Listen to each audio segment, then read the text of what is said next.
நமக்கு தாகம் எடுக்கும் பொழுதுதான் நாம் தண்ணீர் குடிக்க வேண்டும் என்று நினைப்போம். தண்ணீரை எடுத்து குடிப்போம்.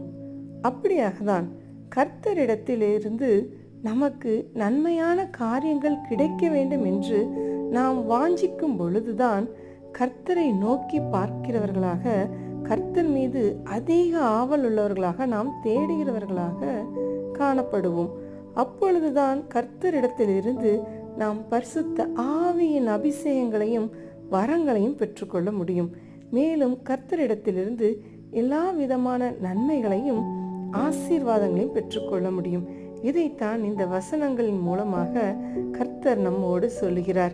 ஆகவே கர்த்தர் மீது வாஞ்சையுள்ளவர்களாக இருங்கள். கர்த்தரை எப்பொழுதும் காண வேண்டும், துதிக்க வேண்டும், ஜெபிக்க வேண்டும், அவருடைய வார்த்தைகளை கைக்கொள்ள வேண்டும் என்று ஆவல் உள்ளவர்களாக இருங்கள். ஆமேன்.